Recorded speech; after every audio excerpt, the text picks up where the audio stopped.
Hello and welcome to the Deathcast. I'm your host, best-selling author Ian Totten. I'd like to thank you for joining me as we're prepared to take another look at the world of true crime. Now, before we get going, I have a couple of show notes, as always. If you'd like to help support the show, there's a couple ways you can do that. First, you can go to corpsecreekpublishing.com. That is the official website for the show. There's a donate button on there. You can click on that. If you are so inclined, buy me a cup of coffee or a pack of smokes, or just let me know you think I'm doing a good job. You can also go to your favorite podcast website, click on the subscribe or follow button, and leave a 5-star review. Believe it or not, they really do help with getting the show out there to more people. If you would like to follow me on social media, just search for Ian Totten Author, The Deathcast, or Corpse Creek Publishing. You can find me on most social media platforms underneath one of those handles. And lastly, I'd like to wish everyone a happy new year. It is 2023 when you are hearing this. And it is the 3rd year that I am doing this show. And I would personally like to thank everyone who has followed the show over the last 3 years and helped it grow. Started out getting maybe 3 or 4 downloads a show, and quite a bit above that now, and I can't tell you how much I really appreciate it. And also, the show sounds different this episode. It's because I finally retired my old microphone. I brought a new one. It's a little bit different than the one I'm used to, so I'm still figuring out all of the various doodads with it. It's a tabletop model as opposed to my old model, which actually had an arm that I could move it around to different points while I was recording. So we're going to see how this one goes.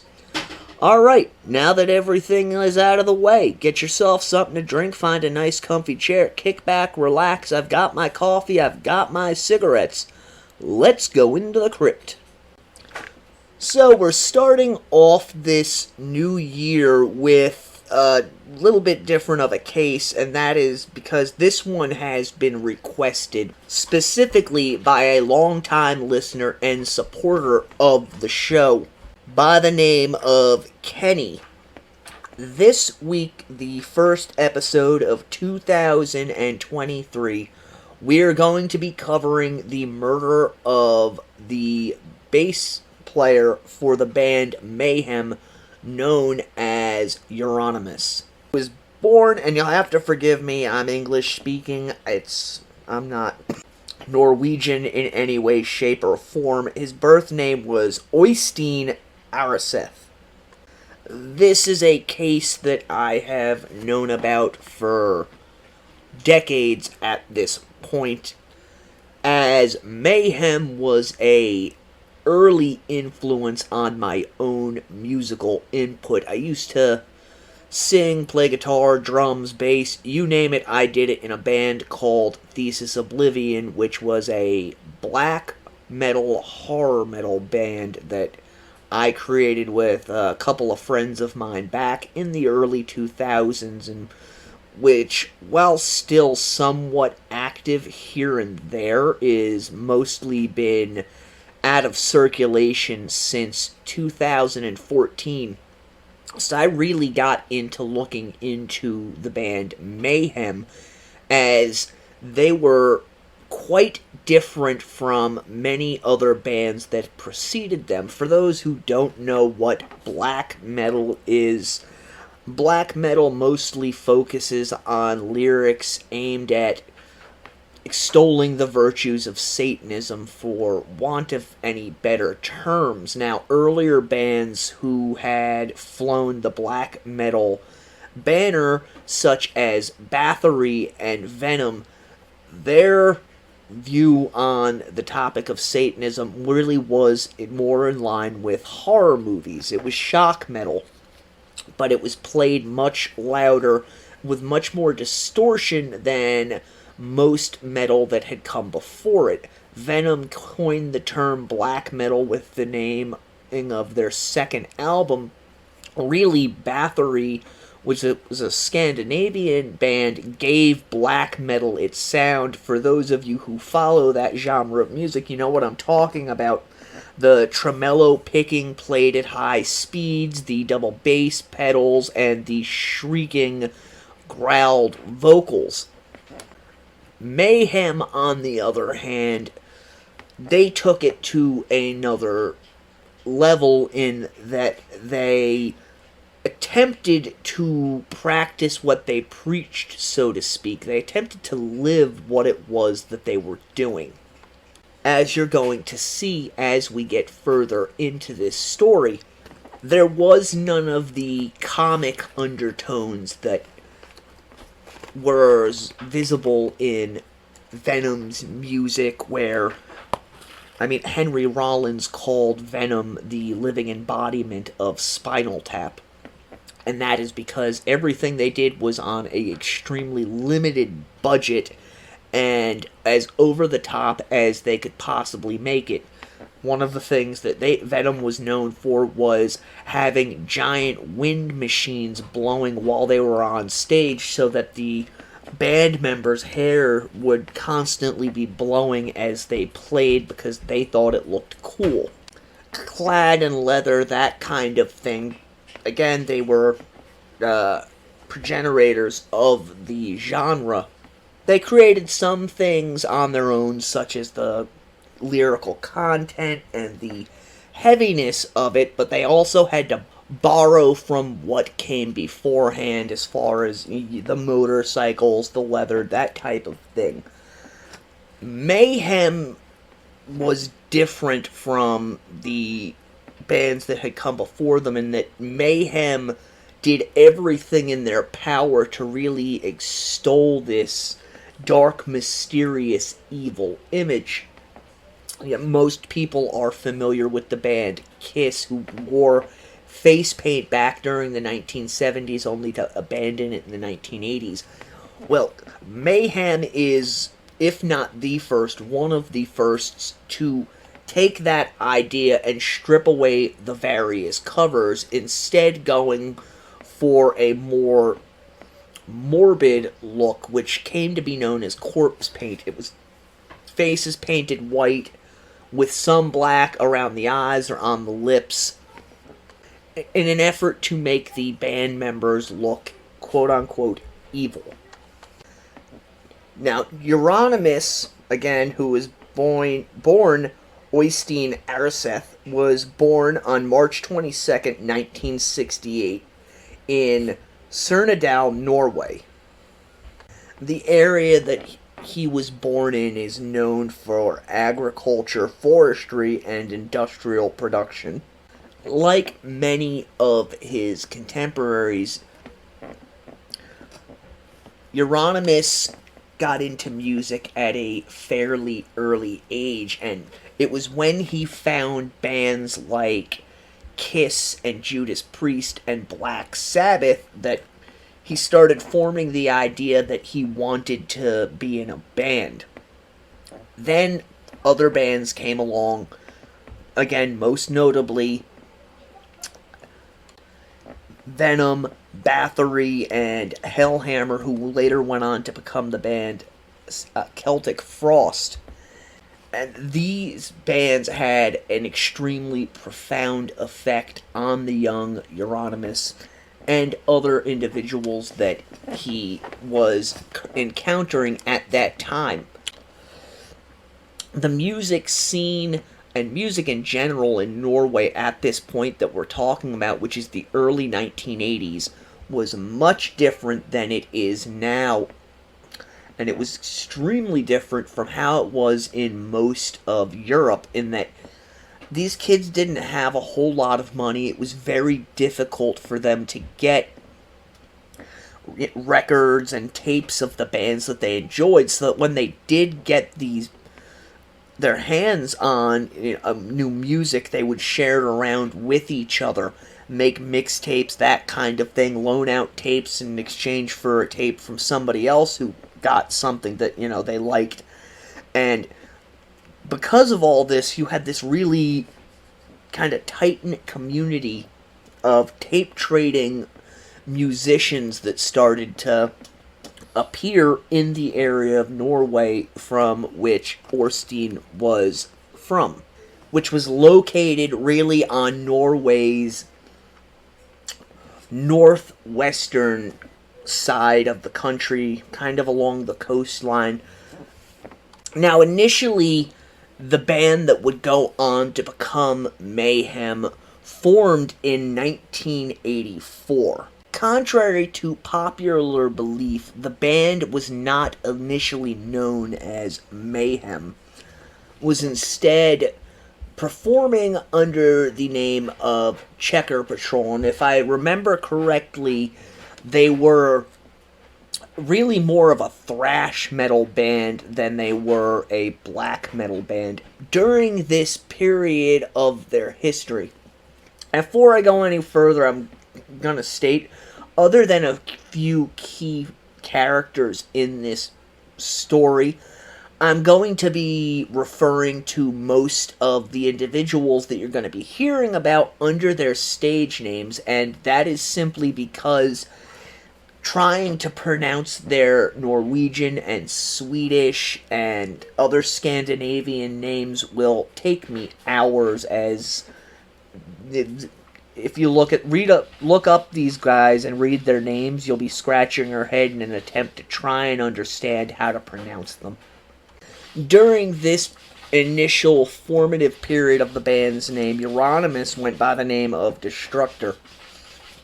Although after a few years or possibly even a few months, the history is vague on this particular aspect of it, he ended up changing it to Euronymous, which he derived from the demon Euronymous, who most famously to modern individuals mentioned in Anton LaVey's The Satanic Bible.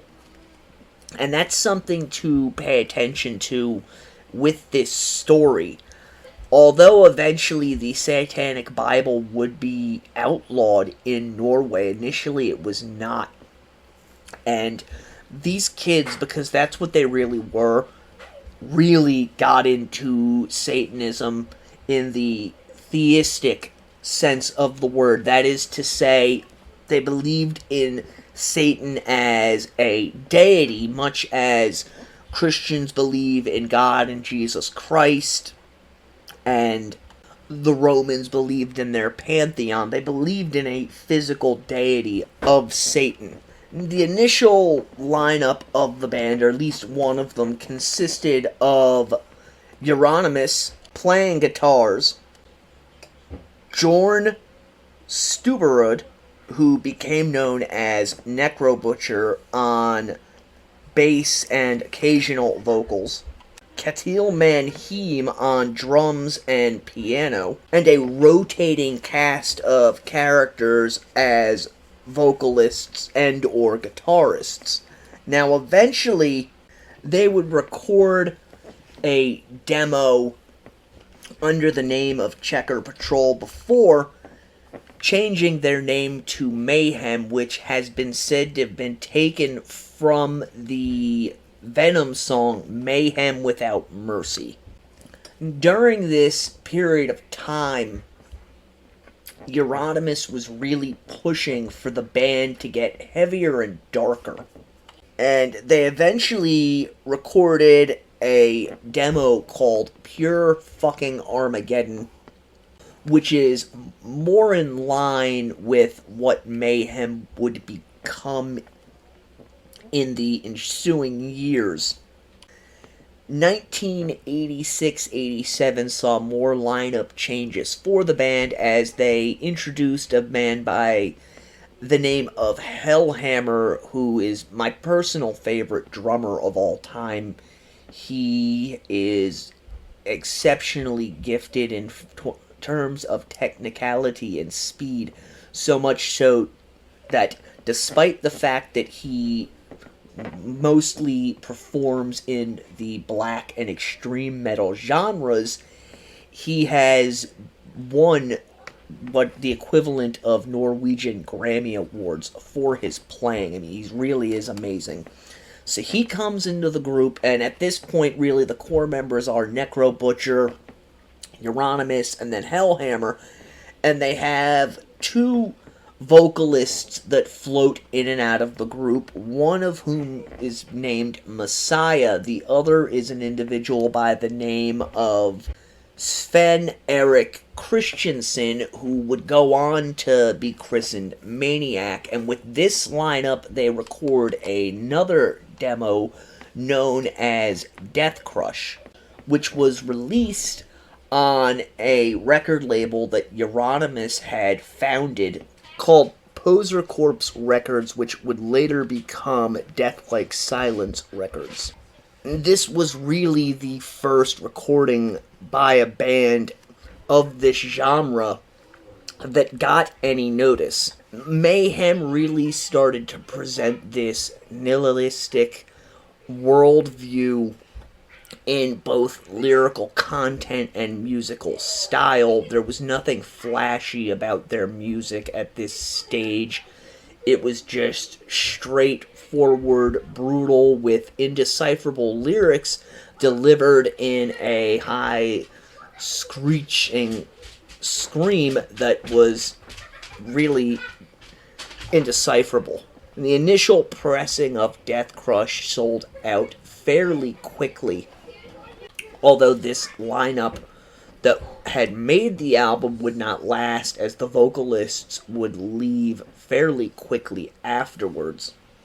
Because of the notoriety that they were bringing to themselves, both because of their music and the fact that Euronymous was giving a lot of dark-themed, misanthropic statements to the underground metal press in Europe. Mayhem really started to gain a cult following throughout this part of the world. Some people in other areas of the world, such as the United States, started hearing rumblings about them, but it wasn't like, it was with bands like Judas Priest or even Venom, who actually were able to come over to the States and do tours. Mayhem was still really largely confined to the Scandinavian countries. And just as Mayhem and the individuals in that band had been inspired by groups that came before them, they too began to inspire groups within their area, which led to Euronymous starting to build this network of musicians that kind of circled around Mayhem for the next few years.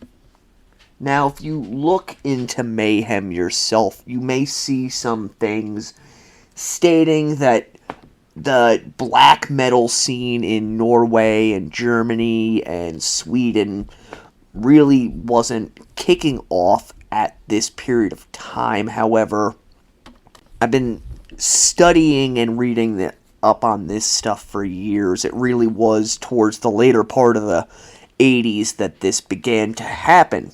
And a big reason for this was not only the fact that Euronymous had started this record label, but after the release of the Death Crush EP, they got a new infusion of blood in the form of a new lead singer by the name of Per Yngve Olin, who would go on to infamy under the stage name Dead. Dead was born January 16th of 1969. Quick little background on him. He was born in Sweden, and it's been reported that he came from a broken home and suffered from sleep apnea as a child. There are two different versions of what happened during his youth. Both of these are actually fairly important. Which one you choose to decide is the real version is up to you. But at the age of 10, he began to experience internal bleeding. Dead told people that this was due to the fact that he had suffered a ice skating accident, while his brother, years later, that Dead had actually been bullied at school, and one day he received a beating that was so horrific it actually caused his spleen to rupture. Dead was rushed to the hospital, where he was clinically declared dead for a short period of time. And this resulted in him becoming fascinated by death. This is something that's fairly common in individuals when they suffer a near-death experience, particularly when they're younger. This is important in trying to get an understanding of who Dead was and what was to come in his life. It's more likely than not that because of his experience, Dead ended up becoming extremely depressed, clinically depressed, as well as suffering from some form of anxiety and OCD. Now, this is information I pulled from a couple of different studies done on the subject, which basically state that individuals who are focused or hyper-focused on the idea of death and even on the idea of dying suffer from, chronic depression, OCD, anxiety. But at the time that it happened, the world wasn't what it was now, where an individual, especially a child, may be referred to counselors in order to help them work through this. In any event, Dead ended up, much like the other members of Mayhem, falling in love with hard rock and heavy metal music. Sometime in 1986, he formed a Swedish thrash/death metal band called Morbid. They ended up recording a demo called December Moon, as well as another demo. Eventually, Dead would leave Morbid as, in his own words, the band was quote-unquote going nowhere. And around the time that he left Morbid, it just so happened that Mayhem was looking for a lead singer. This would be in 1988. And according to Necrobutcher, he received a package in the mail containing a demo tape, a letter detailing who he was and his ideas, along with a crucified mouse. Whether or not this is just Necrobutcher's way of trying to hype up the legacy of Dead is left to interpretation. He was a very strange individual, and I tend to believe Necrobutcher more so than other members of the band. You'll understand why shortly when we get into what happens with Dead. In any event, they ended up listening to the demo and deciding that Dead was a perfect fit for their band. It was at this point that Dead was offered the vocalist position and actually moved to Norway. And it was instantaneous that all the members of the band just gelled. Again, remember, Dead was a very strange individual. He used to tell people that he in fact thought that he was dead. This was very likely an extension of the mania he was experiencing from his near-death experience. But it went further than that. He would tell people that he could actually feel the blood coursing through his veins, and at times it actually felt like it was turning to ice. For live performances, Dead much as Euronymous was doing, took to wearing corpse paint. He also took it a step further with Hellhammer, who, if you'll remember, was the drummer, stating before the shows, Dead used to bury his clothes into the ground so that they could start to rot and get that grave scent. He was a corpse on stage. Once he even asked us to bury him in the ground. He wanted his skin to become pale. Dead was beyond the point of no return, in my opinion.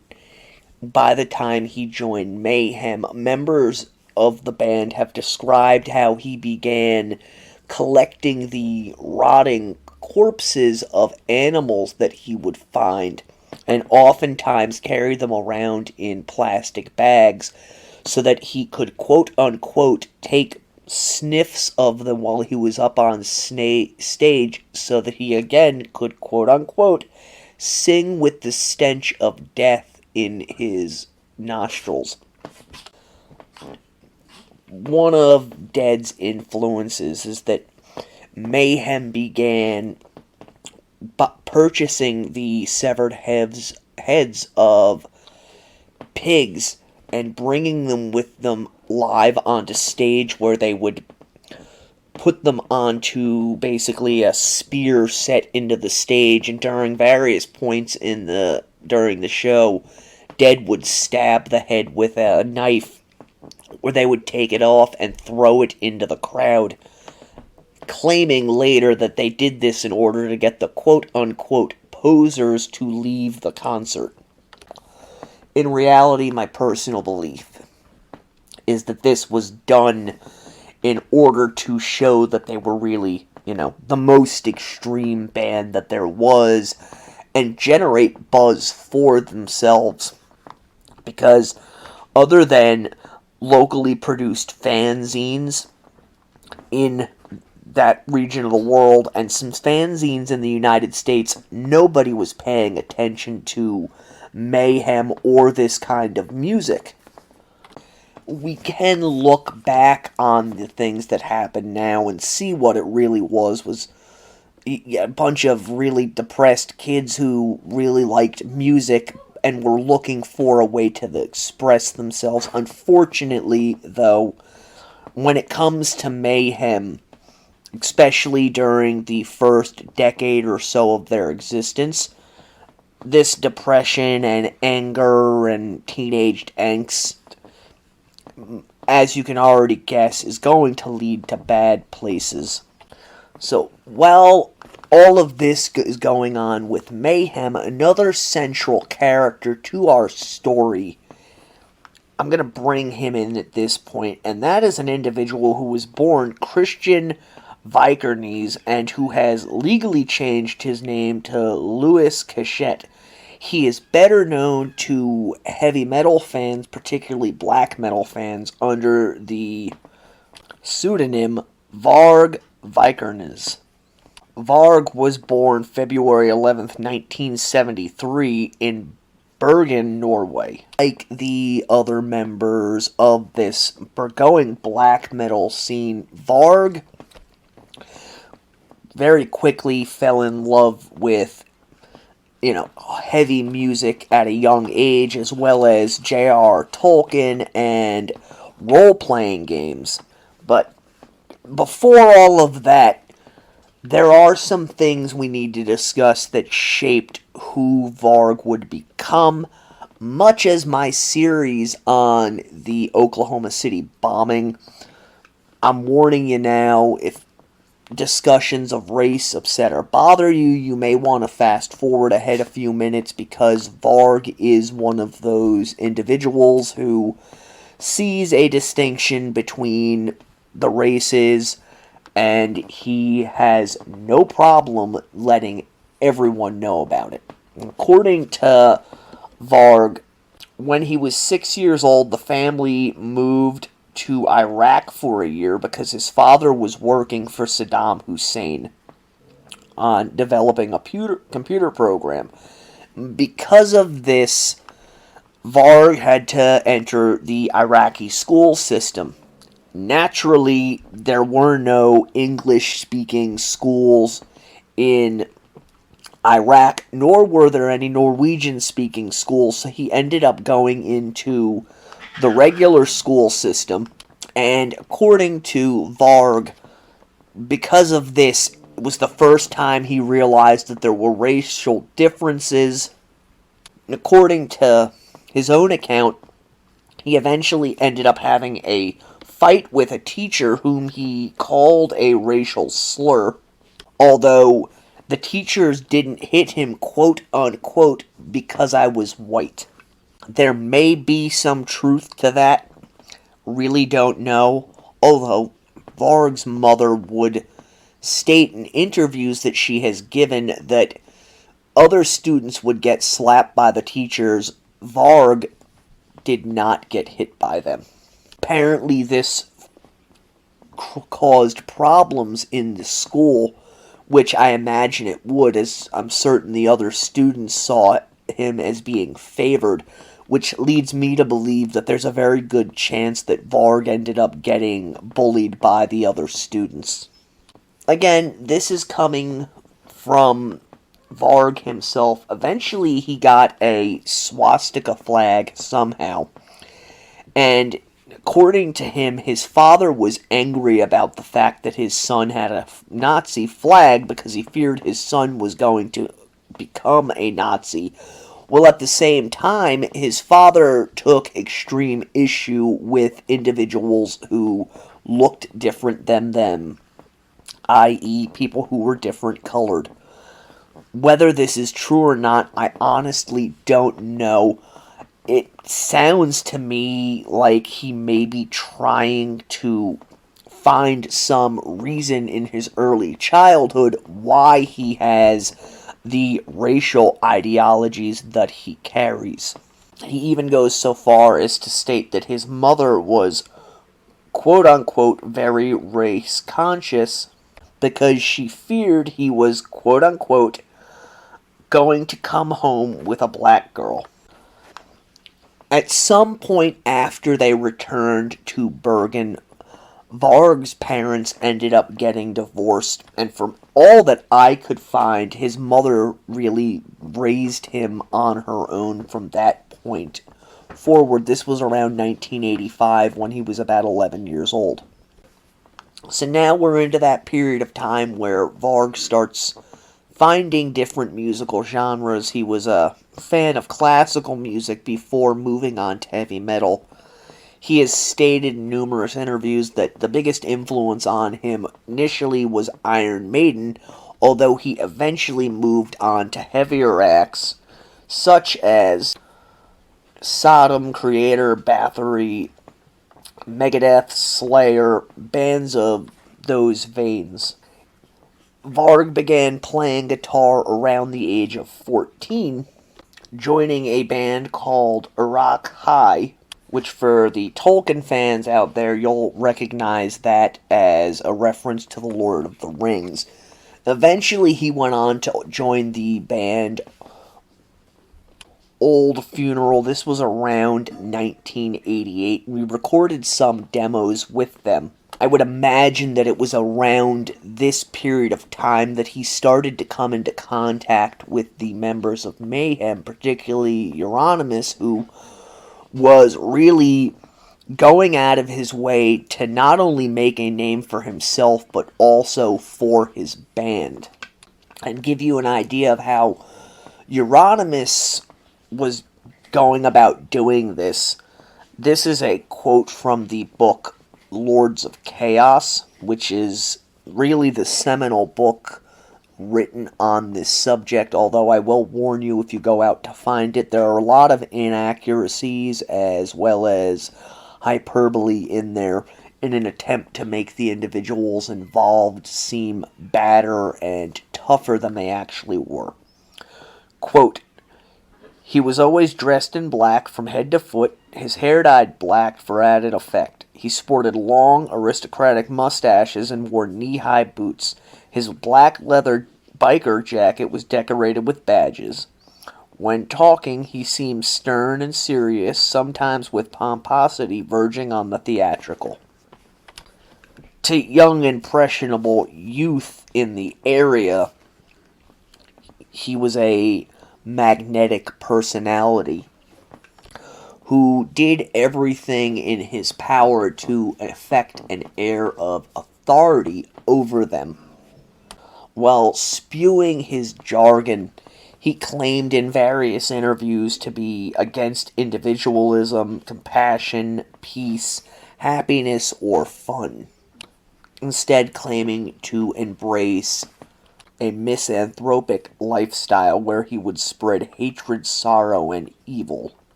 Again, I honestly believe that most of this was done for effect in an effort to make himself seem bigger than he actually was.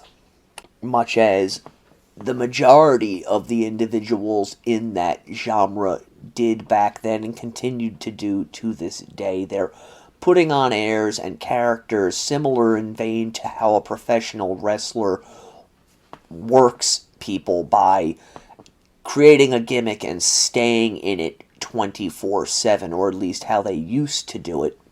An example of that would be an Ric Flair or a Harley race where they were out in public.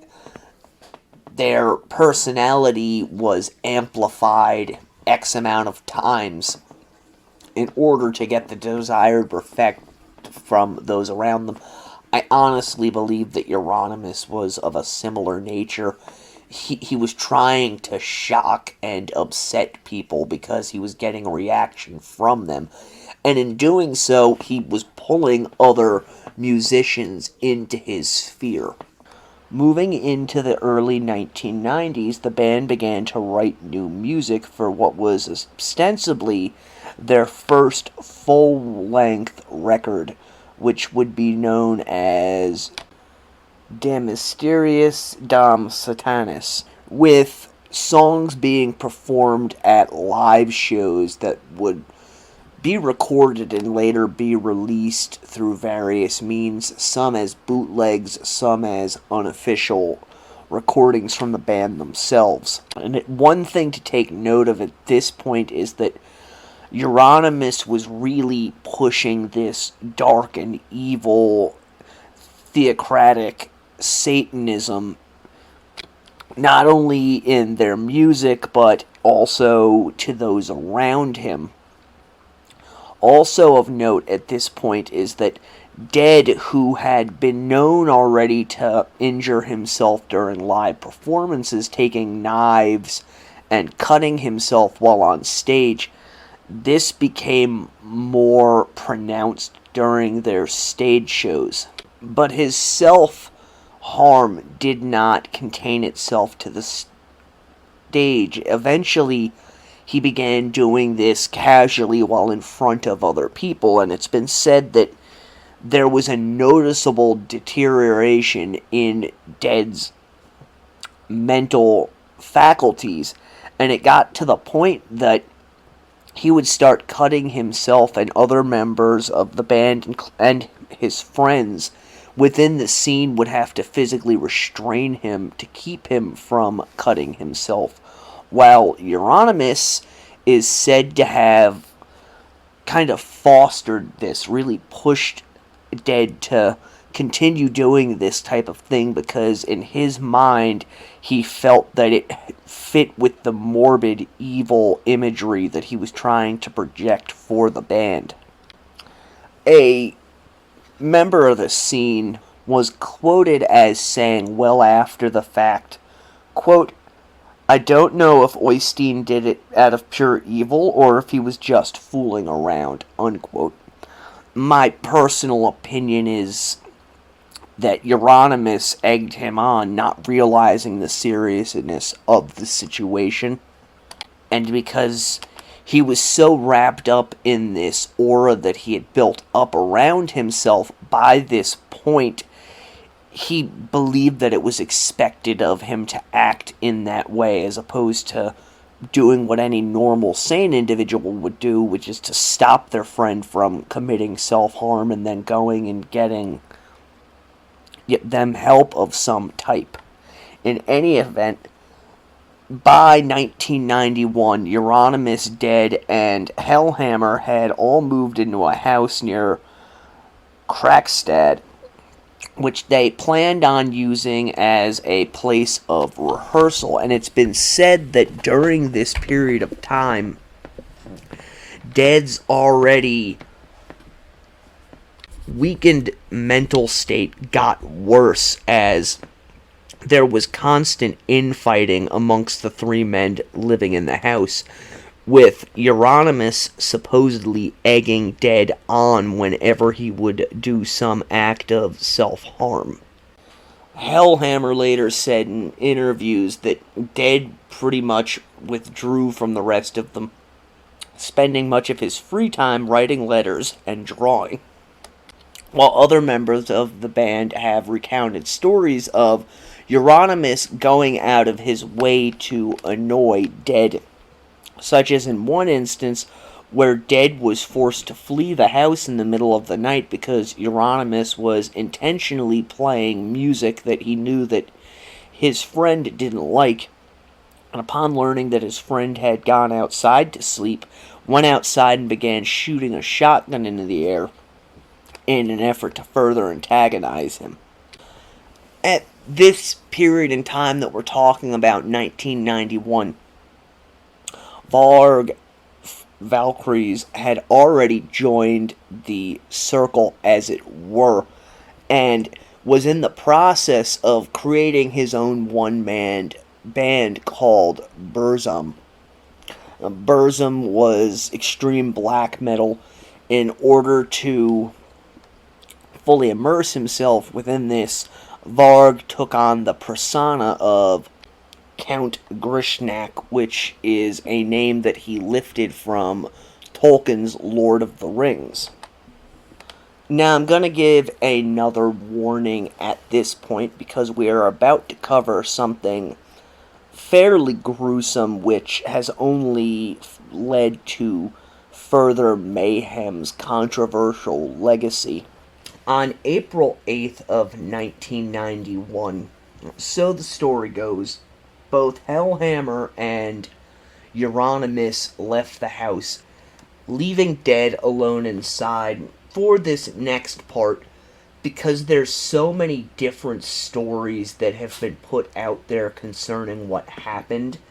I'm going to go with Hellhammer's version because it's the most concise and really gives you a bit of an overview of what was going on inside that house and within the band. I'm going to be quoting here from an article which was conducted by Dmitry Basic in June of 1998. Quote, "In the beginning of the 90s, we rented an old deserted house in the forest. We needed a place for rehearsals, so we ended up in that house. It would take 20 minutes to get to the nearest shop, and we had to go by train to the nearest town." He then goes on to give the atypical black metal response about how it became a house of ill repute and women and children would hustle on their way past the house. Further, he states, quote, "Euronymous was busy with his label and spent all the days typing something. I played drums, and Dead would lock himself in his room, permanently depressed. So that was the way we lived. Each of us was in his own world. Euronymous and Dead didn't get along well. Dead didn't trust Euronymous. The verbal fights turned real bloody beatings. I got tired of their quarrels and moved to my grandmother's, coming back merely to rehearse. One day I decided to go to Oslo with my friends. Before the departure, I met Dead. He was grim and depressed. Look, I bought a big knife. It's very sharp. Those were the last words I heard from him. Euronymous was leaving with me that day. He went to town on his label's business. Some days later, when Euronymous came back, the house looked deserted. The front door was locked, and there was no key in our secret place. Euronymous ran around their house and noticed that the window to Dead's room was open. He got into the house and saw Dead lying on the floor. A part of his head was blown away by the gun's shot. Euronymous hitchhiked a car to the nearest town to buy a film for the camera. Then he returned and made a shot of Dead's corpse. I was surprised at having noticed that the knife laid on the gun. It should lay under it. Maybe Euronymous never went to town that day. And that piece right there, he's intimating that possibly this was not a suicide, and possibly that he and Dead had gotten into things so heatedly that Euronymous may in fact have murdered Dead. However, evidence points to the contrary. Further on, I'm quoting, "When Euronymous called me, he was not talkative. Dead went back home," he said. "Back to Sweden," I wondered. "No, he's blown his head." Then I realized that Dead was dead. Police took Dead's body, but we would live in the house for a few more weeks. Dead's blood and pieces of skull were all over the room. Once I looked under his bed and found 2 big pieces of skull. I took one piece and Euronymous took the other. We made amulets out of them. That last little bit there has really been proven to have been a story cooked up by the band in order to reaffirm their evilness. What actually happened is that Dead, left to his own devices, took a knife and cut his own throat before cutting his wrists, and eventually he took a shotgun and shot himself in the head with it. Euronymous returned to the house and found this apparently a few days later. The timeline of this has always been kind of choppy, but it really is a pivotal point in the life of Euronymous, as well as the band that he founded and was leading. So Euronymous comes back,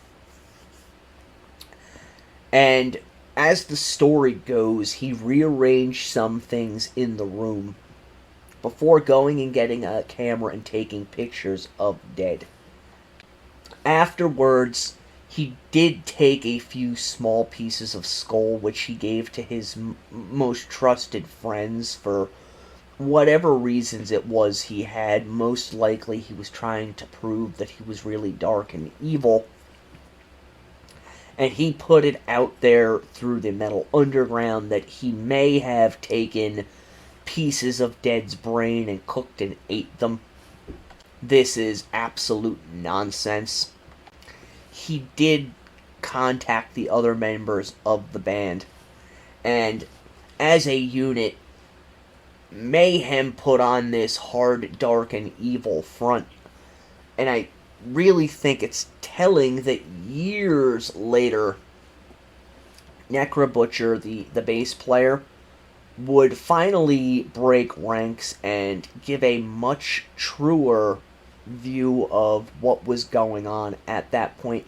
So I'm going to quote a couple clips from Necrobutcher discussing Dead's suicide, and I really think it gives you a window into the guys behind the facade of dark and evil, and also gives you a glimpse into the character of Necrobutcher himself, and shows why things eventually played out the way they did.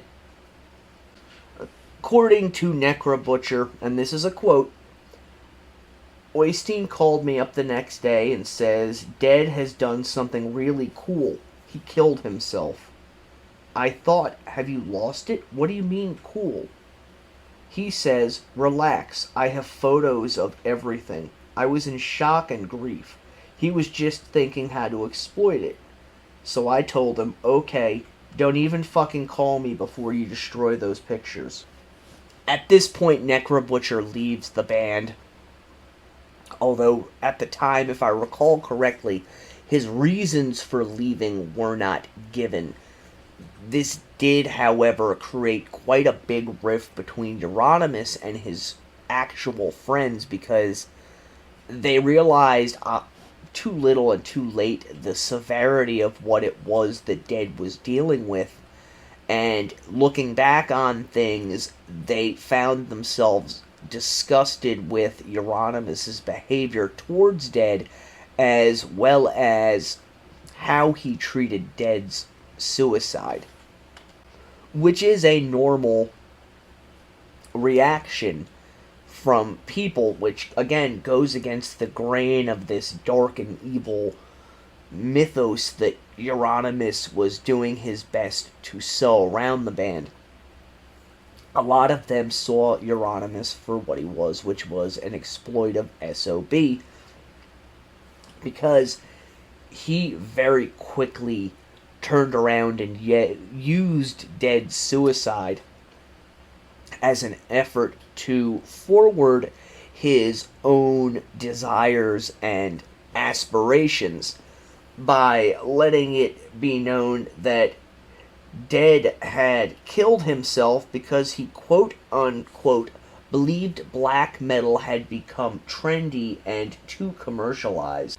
And again, to show this rift that really developed between Euronymous and his friends, at least according to Necro Butcher, he was so upset and disgusted by Euronymous' actions that he honestly thought about killing the man.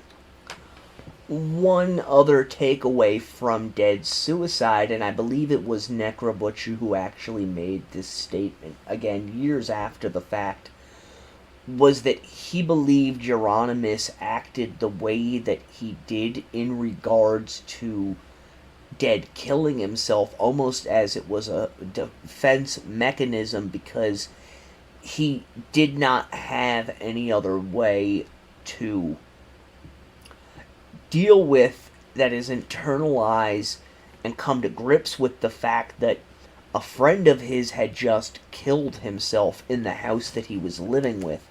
And so, as opposed to doing, what a normal person may do, which is go to talk to somebody about it, talk with your friends who have been going through this trauma with you about it, he kind of lashed out afterwards, putting out all of these things, doing the things he did, including taking pictures of Dead's body and pieces of the skull, in an effort to try to come to grips with this. There may be some truth to that, although obviously, since this episode is about the death of Euronymous, we will never know the truth to that. This part of their story would not be complete, and I know I will get some pushback if I don't read Dead's suicide note. Excuse the blood, but I have slit my wrists and neck. It was the intention that I would die in the woods so that it would take a few days before I was possibly found. I belong in the woods and have always done so. No one will understand the reason for this anyway. To give some semblance of an explanation, I am not a human. This is just a dream, and soon I will wake up. It was too cold and the blood kept clotting. Plus, the new knife is too dull. If I don't succeed dying to the knife, I will blow all the shit out of my skull. Yet I do not know. I left all my lyrics by Let the Good Times Roll, plus the rest of the money. Whoever finds it gets the fucking thing. As a last salutation, may I present Life Eternal. Do whatever you want with it. Pele. I didn't come up with this now, but 17 years ago. Life Eternal, for those curious, is a song that I believe Mayhem eventually did record. Not long after Dead committed suicide, right around May of 1991, Euronymous would actually open up a record store, which would also be the headquarters of his record label, which I believe it was by this point, or it might have been not long after this, maybe a year or two, had changed its name from Poser Corps to Death Like Silence Productions. Anyways, the record shop became kind of infamous. It was named Helvet, which is the Norwegian word for hell. And the reason it became kind of infamous is because there wasn't just dead suicide the previous month. Out of this record shop and the group of individuals who are going to start hanging out there came what has been termed by the press as the Black Circle or the Black Metal Inner Circle. Again, you've got to remember, these guys were heavily into stuff like D&D. Don't believe the things they say now about that. They were all into that kind of stuff, so to them, to have this, secret group that they called the Black Circle was a big deal.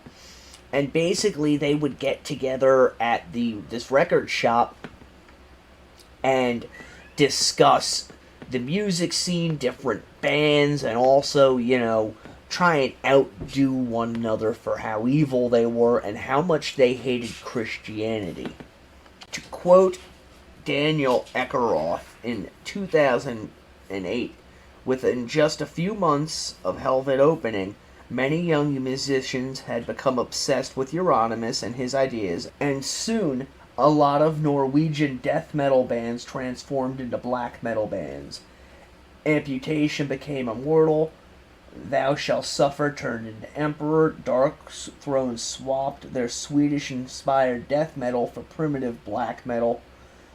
Most notoriously, Old Funeral's guitar player Varg Vikernes had already left the band to form his own creation, Burzum. One thing to think about when you're trying to picture all of this is, these were all really young, impressionable kids. Euronymous was a little bit older than some of them, and he had a very strong personality when he turned it on. There are friends of his who have said that in the beginning it was just that, it was a persona, but that towards the end of his life he actually began to believe the things that he was spewing. Euronymous really seems to have taken his role as the founder of the Norwegian black metal movement to heart, and he was constantly egging other members of the movement on to do things which, of course, naturally he himself would not do. As things progressed within the black metal music scene in Norway, they continued to push this, extreme Satan-worshipping imagery, although many of them have since renounced that ideology and have stated that it was kids being kids. There are others who were in the scene who still espouse belief in that ideology, although their beliefs in it are more along the lines of the Anton LaVey brand of Satanism, where it's more of a pretty much do what you want so long as you're not hurting anyone.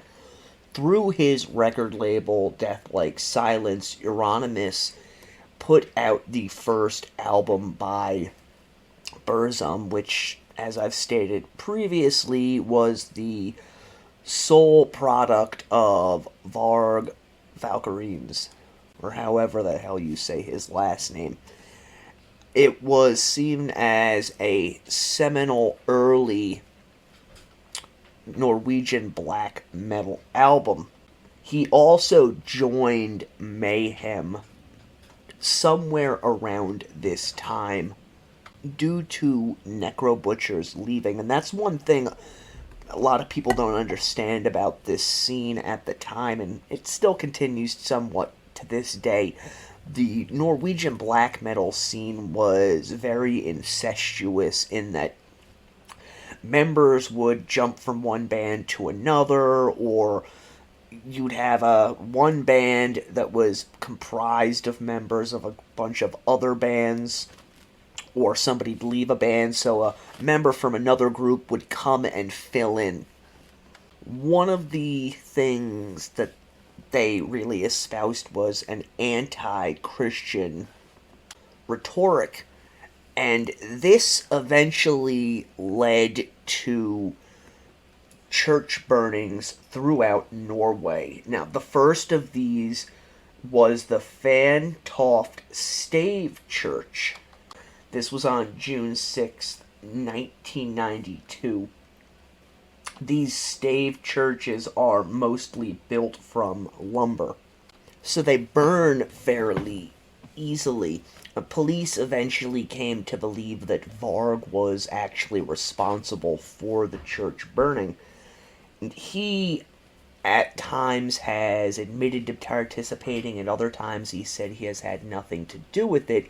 Although, interestingly enough, the next Burzum piece to be recorded, 1992's Ask, actually features the burned out church on its cover. These church burnings continued on, with well over 50 churches having been burned down. All of this is going on. The members of the black metal community are involved with this. Some of them would eventually end up getting convicted. The band Mayhem was gearing up to record their first official release, with both Euronymous and Varg recording instrumental tracks for the album.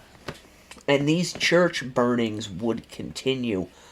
By 1996, there were at least 50 churches that had been burned. And if you think of what's going on within their scene during this period of time, it's almost like a ceremony of sorts. You've got the death of dead, which starts it. Then these church burnings begin to happen. And in 1992, there was another incident that took place that really built to what I'm going to call the crescendo. On August 21st of 1992, Bard Øystein, known as Faust, who was the drummer for the black metal band Emperor, was visiting his family in Lillehammer. On the night in question, at least according to Faust, he was walking back through the Olympic Park from a bar, and according to numerous sources, the Olympic Park was a well-known cruising spot for homosexuals. A man named Magne Anderson, again this is according to Faust, approached him and solicited Faust for sex.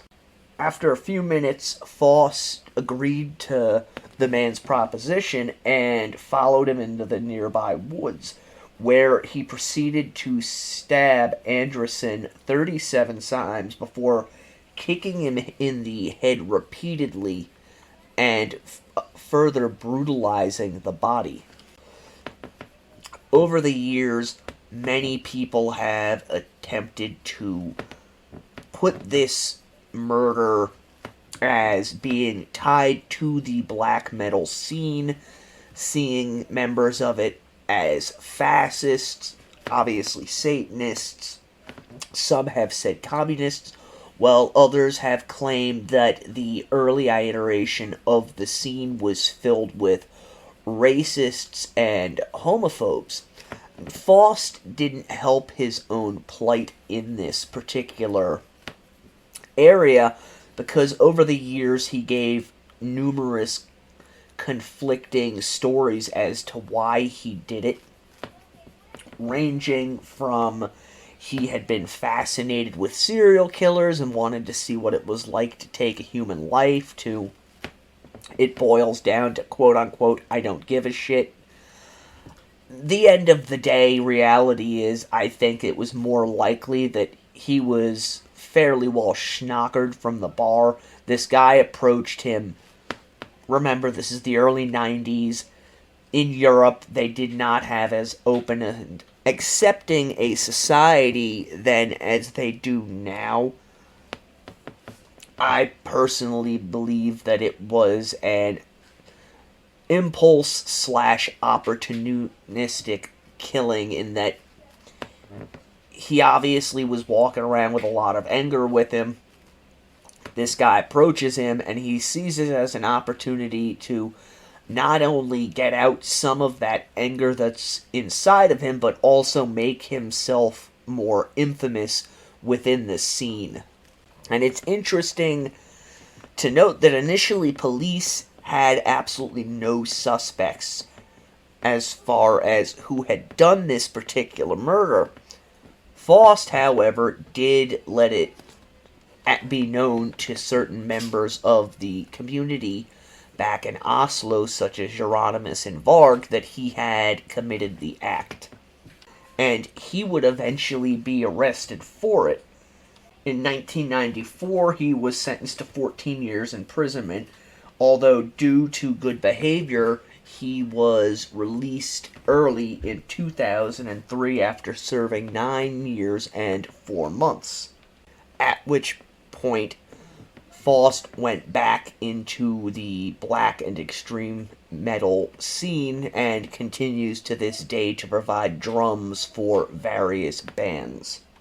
I said that this killing was kind of the crescendo, the build-up to the final act of our ritual. Now we're getting into the nitty-gritty, the whole point behind this, the story that was asked of me to cover, and that is the death of Euronymous.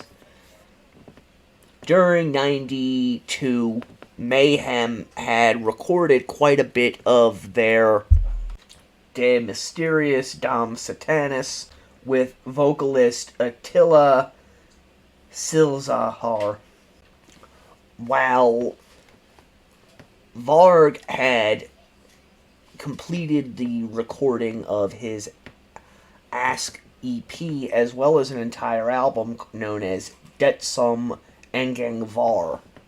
Now, in January of that year, this is 1993, Euronymous and Varg planned to use the recent church burnings, as well as the murder that Faust had committed, to gain some notoriety for the black metal scene. So Varg gave an anonymous interview with a local newspaper, where they claimed to have burnt the churches as well as committed a murder in Lillehammer. Quote, "Our intention is to spread fear and devilry. That is why we are telling this to Bergen's Tiddendale," while also claiming that the arsons would continue. They also gave some information to this journalist that had been held back by the police, and prior to publishing the article, the newspaper actually went to the police department to corroborate what they had been told, at which point it was decided to go ahead with the story. So on the morning of January 20th, on the front page of the Bergen Tiddendale paper was the headline, "We Lit the Fire," followed by a photograph of Varg with his face mostly concealed by knives. The interesting thing, however, is that Varg and a number of other individuals within the black metal scene were already in police custody when this article came out, with Varg being detained until March. After getting out of jail, Varg was quoted as saying, in regards to the prison system in Norway, "It's much too nice here. It's not hell and all. In this country, prisoners get a bed, toilet, and shower. It's completely ridiculous. I asked the police to throw me in a real dungeon and also encouraged them to use violence." There have been numerous reasons given for the article.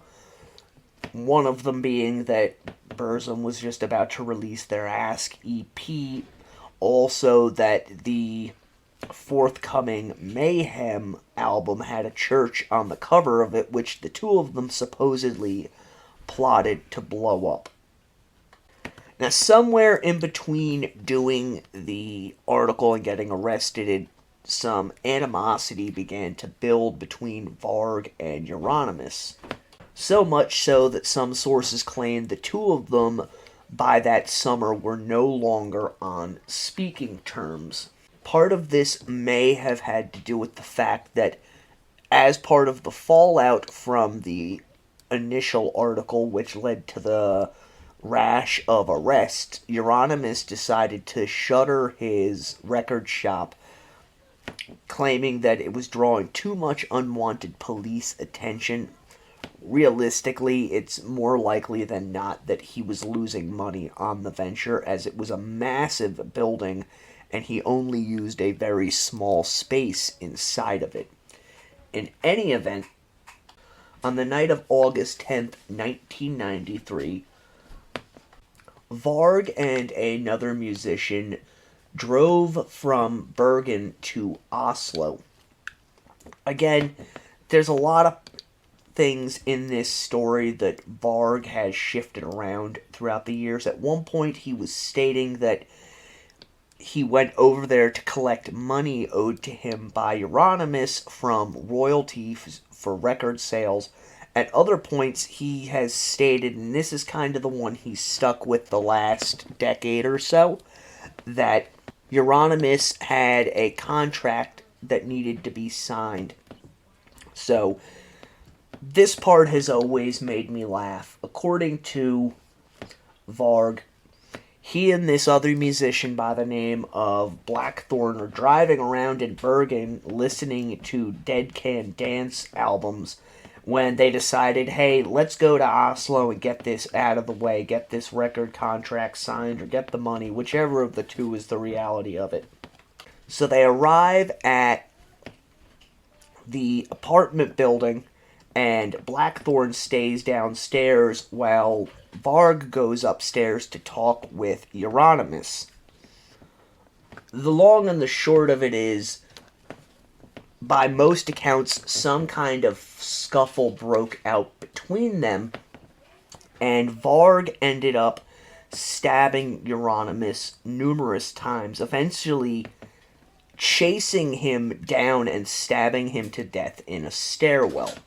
Years later, Varg would claim that he had gone there ostensibly to sign this contract, but word had gotten back to him that Euronymous was planning on killing him. He stated that other members within the black metal circle, who Euronymous considered to be confidants of his, had been told this and confided in Varg. And according to Varg, while Blackthorn stayed downstairs, he went up to the 4th floor with the signed contract in hand, but when Euronymous answered the door, Euronymous panicked and kicked Varg in the chest before fleeing into the apartment to grab a knife, at which point a scuffle broke out and Varg got the upper hand, stabbing Euronymous repeatedly. Fortunately, as it's difficult to get your hands on case files from Norway, the bit of evidence that we do have available to us suggests something much, much different. That possibly Varg was angry over the lack of money that he was getting, and also was probably looking to supplant Euronymous as the big name in the local black metal music scene, and used the contract as a ruse to get into Euronymous's apartment, at which point he attacked and stabbed him to death.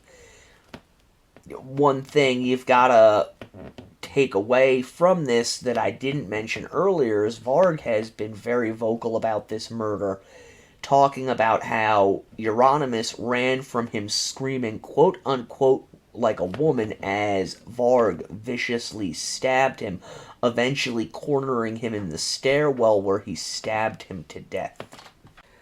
After the murder, Varg and Blackthorn left, heading back to Bergen, stopping along the way for Varg to dispose of his blood-stained clothes, which either means that he had another set of clothing in the car with him, possibly because he was planning on doing this, or that he drove back home in his underwear.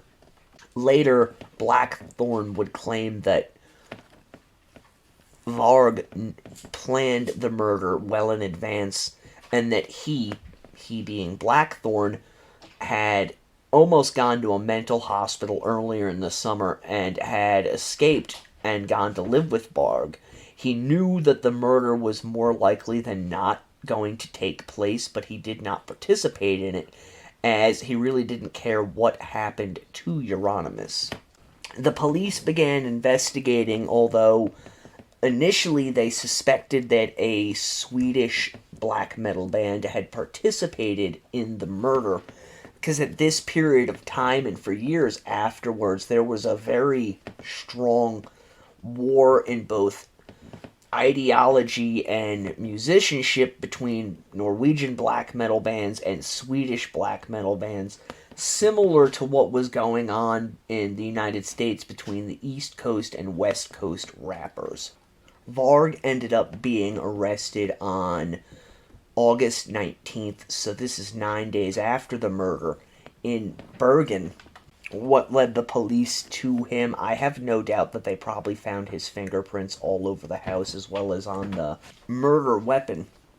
They also found 150 kilograms of explosives, which is roughly 330 pounds, along with thousands of rounds of ammunition. Some people have stated that Varg had these things in order to blow up a place called the Blitz House, which is an anarchist, communist, and socialist social center in Oslo, Norway. And these individuals who have put forth this idea have stated that Varg actually killed Euronymous because Euronymous was a very vocal communist, and he knew that should he go about doing this or let it be known that he planned on doing this, Euronymous may have attempted to stop him. Not long after Varg was arrested, other members of the black metal scene, including Blackthorn and Faust, were arrested. Faust was arrested because of the murder in Lillehammer. Blackthorn and other members of the scene, including Samuth of Emperor, were arrested for the church arsons. At trial, it was presented that the murder was premeditated, with both Blackthorn and Varg leaving Bergen to go commit the murder, while a third unnamed individual stayed behind and rented movies and took money out of Varg's account to make it appear as though they had never left. In the end, he was sentenced to 21 years in prison on the 16th of May, 1994, which is the maximum amount of prison time under the Norwegian Penal Code. This was for the murder, as well as the arson of 3 churches, the attempted arson of a 4th church, and the theft and storage of the 330 pounds of explosives. On the day that Varg was sentenced, 2 other churches in Norway were burned to the ground.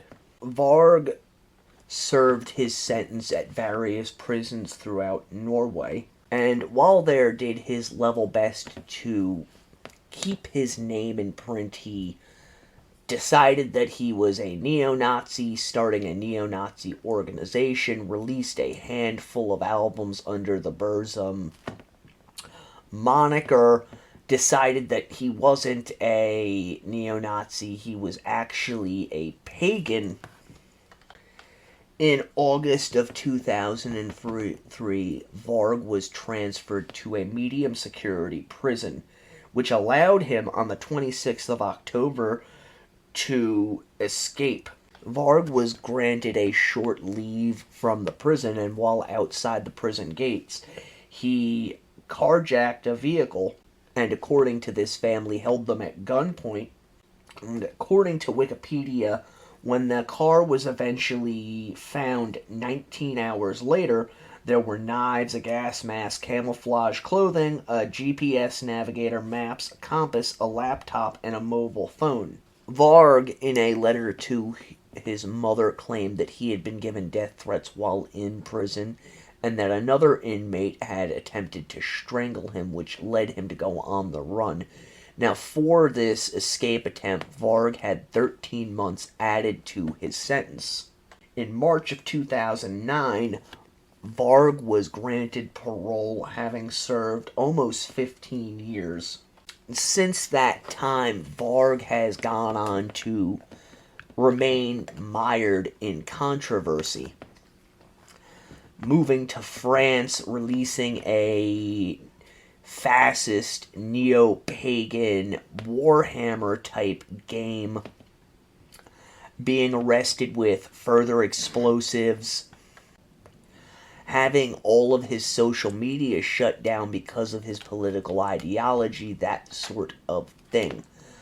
As for the Norwegian black metal scene, Mayhem eventually released the Die Mysterious, Dom Satanis album, which featured both Euronymous and Varg playing on it, and went on to a fairly lengthy career, which continues to this day.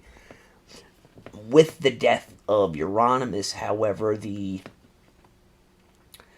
kind of core of the entire scene, the militaristic outlook given by the majority of the members of the scene, began to fall away until eventually it became what it is today, which is all about music.